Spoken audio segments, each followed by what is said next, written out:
उसके मेरे प्रोग्राम में क्या गया होता है सर, मैं की समझना 10 करोड़ हूँ, बात जेन्युइन है। एक बंदा डेली 32 करोड़ रुपया कमा रहा है, सारी दुनिया को पता है। वो कहता है चोई साहब टगे नहीं हांडी गई तो कुत्ते की जात बचानी गई। मेरे प्रोग्राम में उसने ये बात की है। तो अगर एक बंदा मुआशरे के लिए फायदामंद है तो मैं उसके खिलाफ नहीं बोलूंगा। मेरे सियालकोट का नाम उसने रोशन कर दिया। सियालकोट का नाम पहले सिर्फ ना क्रिकेट के और ये जो फुटबॉल वगैरह खेलों के हवाले से बहुत दस्त।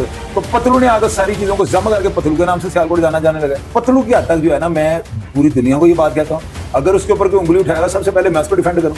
और यार उसने उस बंदे ने पतलू को छोड़ देना, मैं कहता हूँ दुनिया का सबसे बड़ा नुकसान किया। ऐसे बंदे को छोड़ दें जिसने अपनी पावर ऑफ अटॉर्नी आपको दे रखी है। ये बड़ी करोड़ों की गाड़ियां बेच दी, आपका फ्लैट किराए पे चढ़ा दिया है।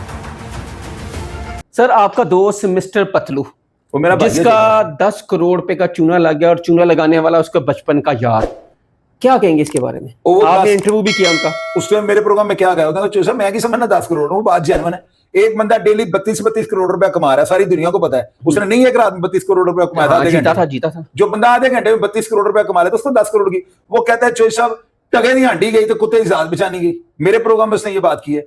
तो बात यह है, पतलू बहुत अच्छा लड़का है, मेरे छोटे भाइयों की तरह है। हालांकि मैं उससे मिला भी नहीं हुआ, ना ही मेरी मिलने की कोई ख्वाहिश है। अगर जिंदगी में तो मुलाकात हो जाएगी, लेकिन मैं उसका फैन क्यों? उसने अपना पूरा गांव नया बना दिया यार।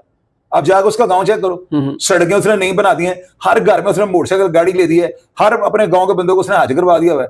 लोगों पे वो खुले पैसे खर्चता है, उसका पिंड उस पर जान देता है। तो अगर एक बंदा मुआशरे के लिए फायदामंद है तो मैं उसके खिलाफ क्यों बोलूंगा?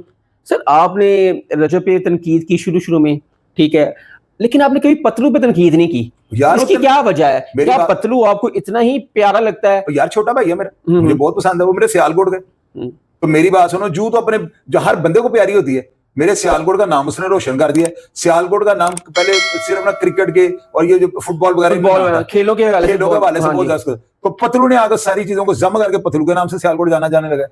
कोई ऐसा बंदा दुनिया में है जिसने आधे घंटे में 32 करोड़ रुपया लाइव आके ये इसको मोबाइल पर कमाया हो? मुझे ये बताओ। तो पतलू जो है उससे देखें, जो उसके मस्बत इकदाम आता है वो देखे तो मनफी चीजें नजर ही नहीं आती। आपने कहा कि रजब बट इस टाइम पतलू के पास है। जब आपकी टेलीफोन में बात हो रही थी तो पतलू ने कहा था 7 वाले कमरे में रजब है। हाँ जी, वो से मुझे कहा आपने कहा नहीं क्या रजब पतलू मेरी गाली करा दे? और नहीं, मैंने इसलिए नहीं कहा। पतलू जो है ना बहुत अच्छा लड़का है और उसका इन ये जो मजहबी मामला था वो तो इस तरह की बातें नहीं करता। उससे मुझे कहा कि वो आ गया होगा यहाँ पे, ये दुबई में आ चुका हुआ है। तो लेकिन वो जो है ना, मैंने उसको यही कहा था कि अपने केस को फॉलो करो। तो वो उनके अपने जाती निजी मामला हैं, वो करे फॉलो ना करे। हम इस किसी को तनकीद कर सकते हैं, हम उंगली भी उठा सकते हैं, बात भी कर सकते हैं, लेकिन जबरदस्ती मनवा नहीं सकते। तो पतलू की हद तक जो है ना, मैं पूरी दुनिया को ये बात कहता हूँ, अगर उसके ऊपर कोई उंगली उठाएगा सबसे पहले मैं उसको डिफेंड करूँ, क्योंकि मुझे उसकी पॉजिटिव चीजों का पता है। सर 10 करोड़ एक हमारे लिए, आपके लिए बहुत ज्यादा रकम है। 10 करोड़ छोटी नहीं है। क्या पतलू इस पर केस करेगा? उसके लिए 10 करोड़ रुपया क्या है मुझे ये बताओ? उसके लिए 10 करोड़ रुपए एक सिगरेटों की डब्बी की हैसियत रखता है।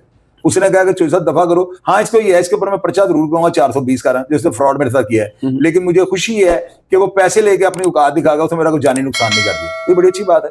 क्या इसने जो भी दोस्त है बचपन का, इसने घाटे का सौदा नहीं किया? और यार उसने उस बंदे ने पतलू को छोड़ देना, मैं कहता हूँ दुनिया का सबसे बड़ा नुकसान किया। ऐसे बंदे को छोड़ दें जिसने अपनी पावर ऑफ अटॉर्नी आपको दे रखी है। ये बड़ी करोड़ों की गाड़ियां बेच दी हैं, आपका फ्लैट किराए पे चढ़ा दिया है, और वो बंदा कहता है चोई साहब मैं समझना 10 करोड़ हूँ, पेशाब करो 10 करोड़ में। अच्छा, ये कहा आपको?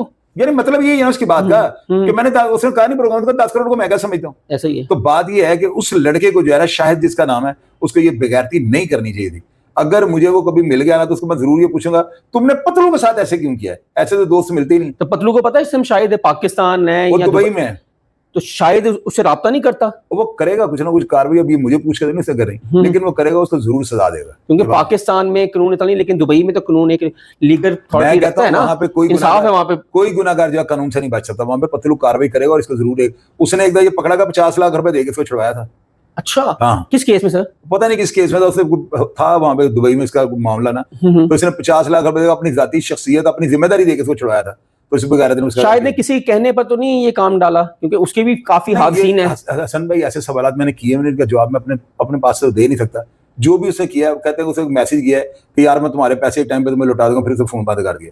तो बाकी उनका अपना जाती मामला है, इस पर मैं क्या आपको कमेंट्स दे सकता हूँ। नादिर, ये था हमारे senior crime analyst Shahid Chaudhary साहब, और उन्होंने यही कहा है कि पतलू 10 करोड़ का जो चूना लगाया है, जो उसके बचपन का यार शाहिद है, उसने ये लगाया। उसने कहा कोई बात नहीं, इसकी औकात पता लग गई, ये 10 करोड़ का था। लेकिन जो बचपन का दोस्त हो, लगता है कि अब बचपन के दोस्तों पे भी एतबार करना छोड़ देना चाहिए। जैसे पतलू की एक मिसाल है कि उसने 10 करोड़ को कुछ नहीं समझा, लेकिन उसने कहा कि मेरा बचपन का यार जो फुटपाथ से चला और यहाँ तक उसने अरूज देखा, उसका ये ज़रूरत था, ये उस पतलू का कहना था। हसन शहबाज को इजाज़त दे, कमेंट सेक्शन आपके लिए अपनी राय का इजहार जरूर कीजिएगा। अल्लाह हाफिज़।